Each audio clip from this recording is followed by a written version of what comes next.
Hi viewers, welcome to Andhra Prabha. నేను మీ Uma. So మనం రోజు రెగ్యులర్గా చాయ్ షార్ట్స్లో షార్ట్స్ చూస్తూనే ఉన్నాము. సో సీరియల్ కంటెంట్స్ కూడా షార్ట్స్ కింద వచ్చేసింది. సో ఈరోజు మనతో పాటు అదే షార్ట్స్లో చేస్తున్న ఇంట్లో ఇల్లాలు ఎదురింట్లో ప్రియురాలు అని చెప్పేసి చాలా ఫేమస్ అయింది చాయ్ షార్ట్స్లో. సో ఈరోజు మనతో పాటు రవికిరణ్ గారు ఉన్నారు. Hi sir. Hi hi hi. So రెగ్యులర్గా మేము చూస్తున్నాము.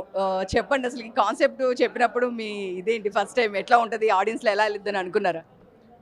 అంటే నాకు కొంచెం సెన్సిబుల్గా తీయడం ఇష్టం. సో నాకు ఫస్ట్ టైం డైరెక్షన్ ఇది, ప్రొడక్షన్ అండ్ డైరెక్షన్ కూడా. సో యాక్ట్ చేయడం అనేది నాకు బాగా అలవాటు, అండ్ డైరెక్షన్ అనేది నాకు ఇష్టం. సో వాళ్ళు అవకాశం ఇచ్చారు, మీరు చేయండి అన్నారు, ఫ్రీడమ్ ఇచ్చారు, నేను చేసి చూపించాను. కాబట్టి అంటే సబ్జెక్ట్ ఎలా ఉన్నా ఒక్కొక్కరు ఒక్కో జోనర్ ఇష్టం ఉంటుంది కదా, తీసే విధానం వేరుగా ఉంటుంది సబ్జెక్ట్ ఎలా ఉన్నా. నా స్టైల్లో నేను కొంచెం దాన్ని ఎంతవరకు చూపించాలో అంతవరకు చూపించి నీట్గా, అంటే అందరూ చూడాలి కదా, ఇదేదో మనం ఓన్లీ యూత్ కోసం అని కాకుండా అన్ని ఏజ్ గ్రూప్స్కి కనెక్ట్ అవ్వాలి. అట్లీస్ట్ ఎప్పుడైనా పెద్దవాళ్ళు అనుకోండి, ఒకప్పుడు మేము ఇలా ఉండేవాళ్ళం లేదా మా పక్కన ఇలా ఉండేవాళ్ళు అని ఏదో గుర్తు తెచ్చుకోవచ్చు. యూత్కి కొన్ని ఎలిమెంట్స్ ఉంటాయి, అలా అన్నీ ఉన్నాయి కాబట్టి చేయగలిగాం. సో నాకు దీనిలో సర్ప్రైజింగ్ అనిపించింది. సో ఒక్కళ్ళకి కరెక్ట్ అవ్వడం ఓకే, బట్ ఇద్దరు ఇద్దరు వైఫ్ అండ్ హస్బెండ్ కరెక్ట్ అవ్వడం అనేది అది కొంచెం అంటే ఎట్లా రిసీవ్ చేసుకున్నారని అనిపించలేదా? అంటే ఇది ఫిక్షన్ కదండి, అలా జరిగితే ఎలా ఉంటుంది అనేదే స్టోరీ. అంతే. సో చూస్తే కనుక నిజంగా అంటే నాకు ఎలా అనిపించిందంటే, చాలా రోజుల క్రితం రాధా మధు అని ఒక సీరియల్ నేను చూసింది.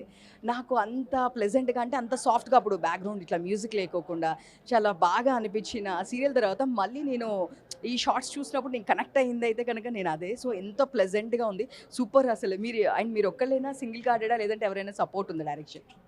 నేను సపోర్ట్ తీసుకోనండి. నాకు చిన్నప్పటి నుంచి ఎవరైనా సపోర్ట్ అనేది ఉండదు, నాకు దేవుడే సపోర్ట్. సో సూపర్ అండి. అసలు నిజంగా నాకు స్పెషల్లీ ఒక్క షాట్ కూడా వల్గారిటీ లేదు.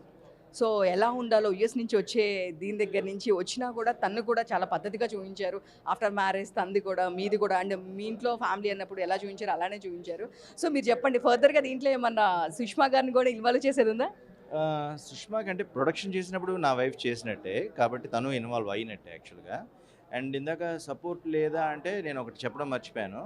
మనం తీసుకోకపోయినా ఈ యాప్ ఫౌండర్స్ మినిమం అంటే మీరు డైరెక్ట్ చేయండి అని ఇవ్వడం కూడా సపోర్టే.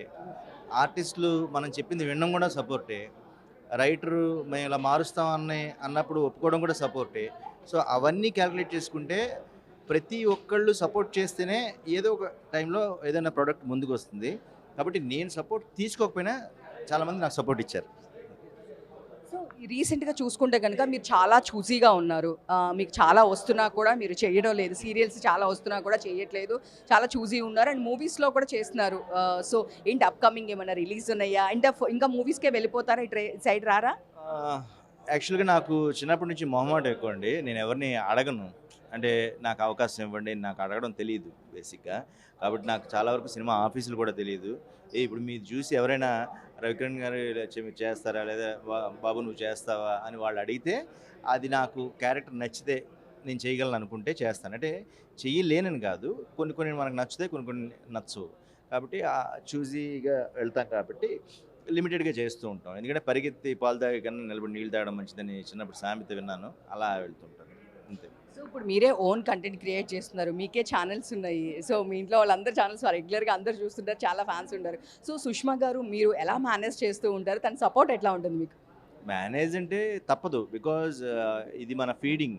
అంటే ఇప్పుడు మీరు ఉన్నారు, లేడీ అయ్యుండి ఇప్పుడు మైక్ పట్టుకుని అడుగుతున్నారు, ఇంట్లో కూడా మీకు పనులు ఉంటాయి, చేసుకుని ఎందుకు వస్తున్నారంటే మీరు ఎలా మేనేజ్ చేస్తారో మేము అలాగే మేనేజ్ చేస్తాం.